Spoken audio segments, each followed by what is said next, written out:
Good evening with Sports Night. I'm Anne-Marie Burt.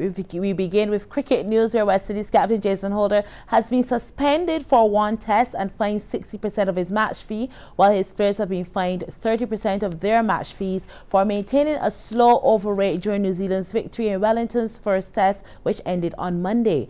Chris Broad of the Emirates Elite Panel of ICC match referees imposed a suspension on Holder after the Windies were ruled to be 3 overs short of their target after time allowances were taken into consideration, as Holder had previously been found guilty of a minor overrate offence during the Jamaica test against Pakistan in April this year.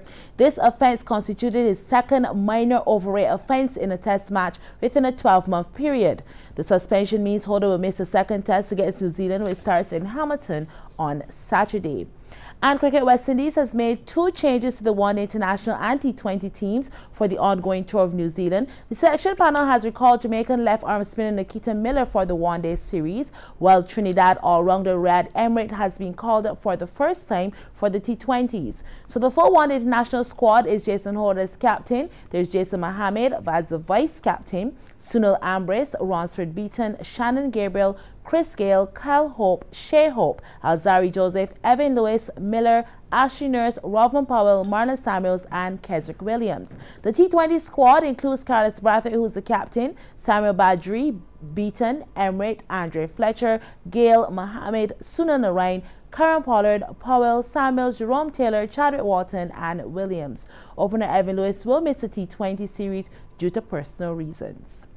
Well, St. Michael were in winners' row last night when they defeated St. James in the UWA-BCA Interparish T20 competition. Playing at the 3Ws Oval, St. James won the toss and asked St. Michael to bat, where they were bowled out for 129 in their 20 overs. Shaquille Kalman led the way with 28, while Desmond Currency and Rashidi Boucher added 24 and 21 respectively. Adrian Cadwell was the pick of the bowlers, taking 3 for 34. CBC's Akeem Klinkett takes a look at that innings. St. Michael, being asked about first, picked up their first boundary when Rashidi Boucher edges Jeremy Marshall over the slip cordon.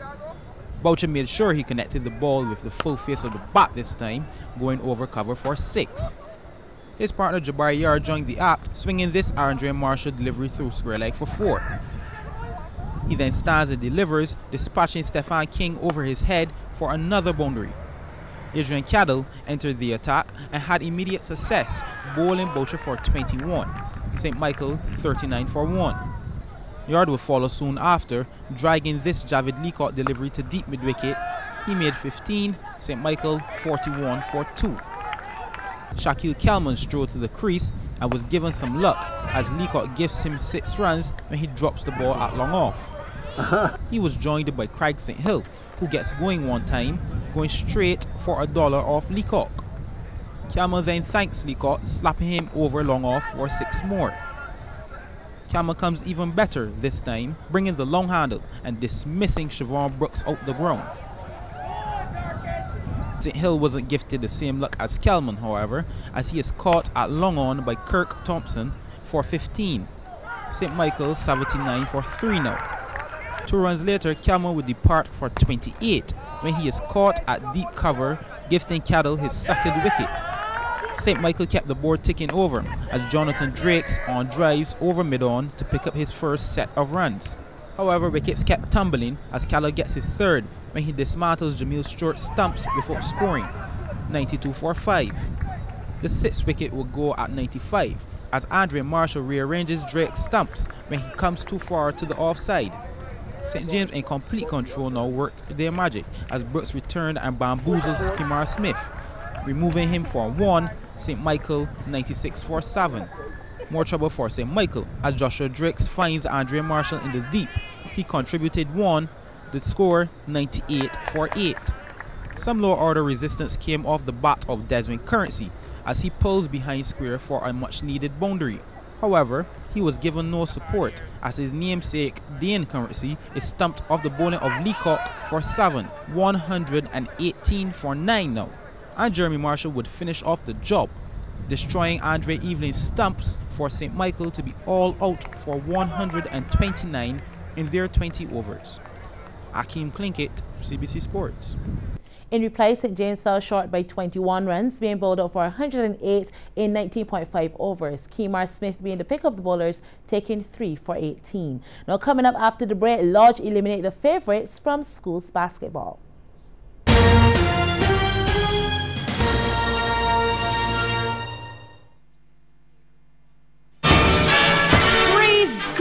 Amaze is celebrating its 7th anniversary. Friday, December 15th, 2017, 9 a.m. to 8 p.m. 27% store-wide sale, free fruits and vegetables, free health checks, blood pressure, blood sugar, cholesterol, free gifts, refreshments and entertainment. Harold's on Pan, Issachar Dancers, Kian Walters, Krista J. Paul, the Amaze 18-foot dancing Arginine Man and much more. Thanks for your patronage. Have a very happy Christmas and a blessed and prosperous New Year from Amaze, 12 and 13 Harvest Plaza, Oysons, Christchurch, Barbados. Telephone 246-420-7809.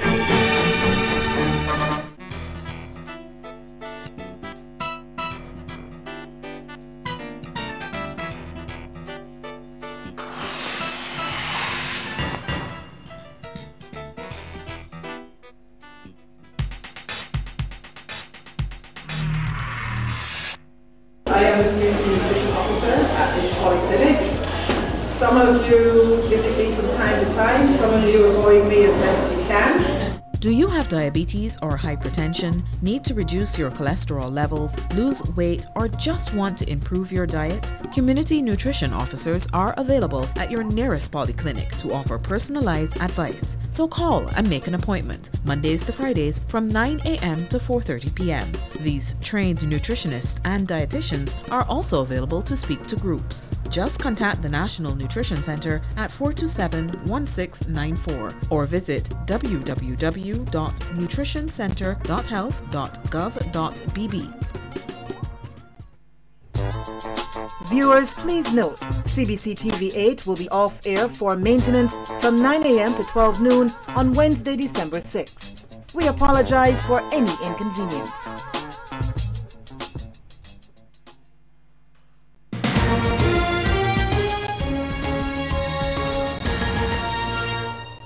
And welcome back to Sports Night. Now, the Lodge School are finals bound after they fought back to beat SJPP by just 4 points in their semi-final match of the National Sports Council Schools Senior Basketball Competition. Now, here's a look at the game played at the hard courts in Clapham. Both teams brought out all the ammunition, knowing that the aim was to get to the finals. This is Lodge with possession, and from the arc, Michael Tanis sinks it for 3. On the other end, the threes were coming too. That was Rashid Maynard. Actually, this quarter was basket for basket from either end. John Osborne putting it up. So close was the game that Lodge held a slim 1-point lead, 15-14 at the end of the first quarter. The second quarter saw a different SJPP come to the court as they upped the ante from the whistle. Shamar Steele doing all the groundwork before passing off to Jaden Springer to finish the play. The defense was stepped up too. The ball is heading back down court. SJPP having all hands on deck. Renico Brewster goes up, but it's short, so Maynard backs him up. A nice cleanup job. Lodge still keeping in the game. Rashad Hall in control. He then finds Anthony Maynard, who drives through the D. Easy does it. But SJPP were on a roll. Steele with the steal, and he goes coast to coast as SJPP led at the half, 34-22. Third quarter now, and Lodge was determined to regain control. Trey Ward gets the rebound and doctors it up. They were able to cut the 12-point deficit by half this quarter. Tanis from the right, nicely done. SJPP not easing up on maintaining that lead. Steele, 3 big ones. Lodge fighting on. Maynard goes up, but like a true teammate, Ward backs him up. The ball dancing on the rim before dropping in.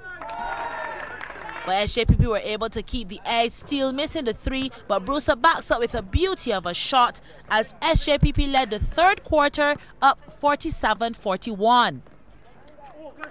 The fourth quarter, true to form, saw a change of guard as Lodge then took control.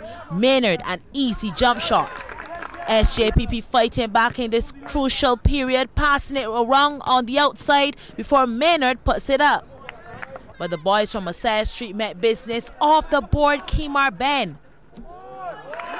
A minute on the clock and Maynard takes it from outside for SJPP, 3 on the sheets.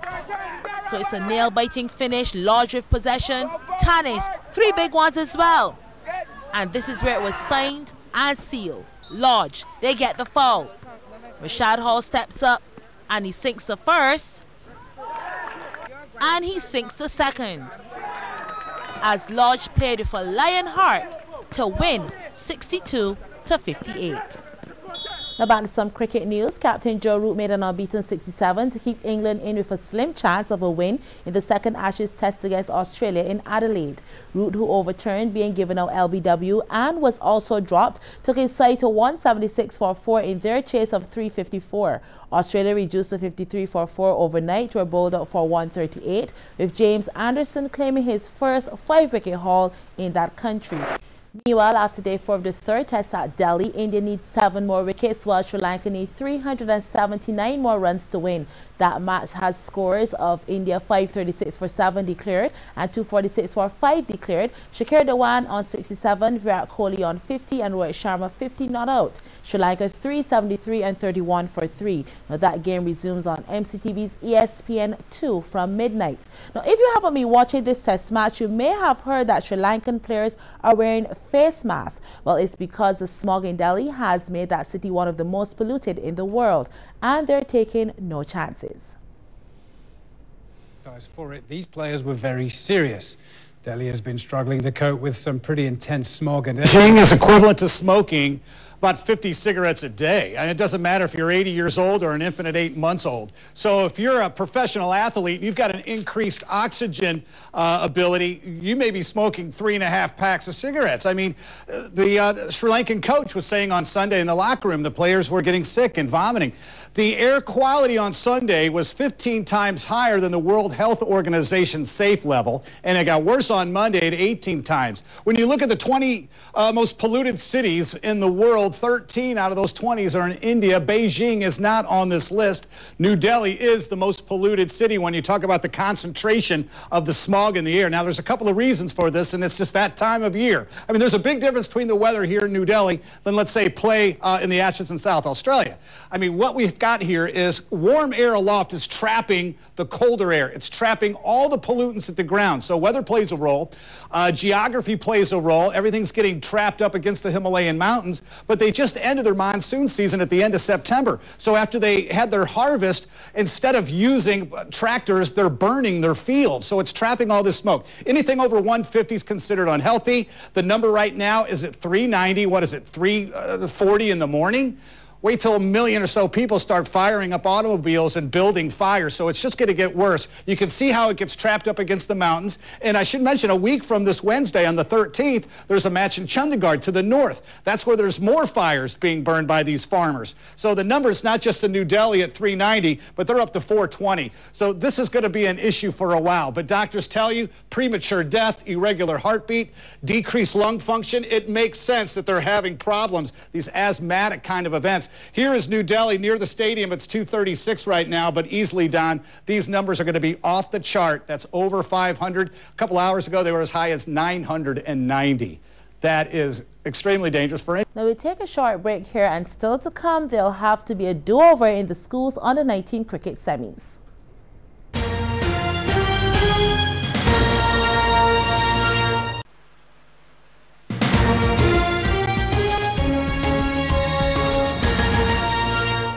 And you're watching Sports Night. Now, the BCA Under-19 school semi-finals, they were both washed out today. Now, the ball was bowled at Churchill between Foundation and Combermere, while Aline were 17 for 2 in 6 overs against Queen's College over at Husbands. Both games will be attempted again tomorrow. Now, here's what's happening tomorrow, December the 6th. The BCA Under-19 cricket semis that were washed out today will play tomorrow from 10 a.m. Foundation, they're at home against Combermere, and Queen's College at home against the Aline School. The Special Needs Inter-School Road Tennis Tournament continues from noon. They have 2 matchups. It will be Ann Hill versus Irving Wilson, while Learning Center go up against Derek Smith at the Learning Center. Then at 3:30 p.m., today's washed out schools basketball game between Combermere and Harrison College will be played at Waterford.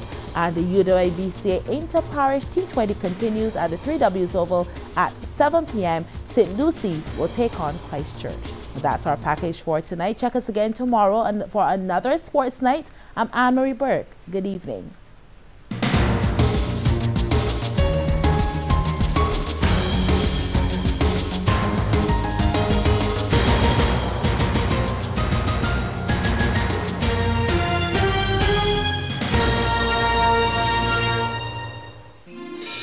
Warmest thoughts and all the best for a wonderful holiday.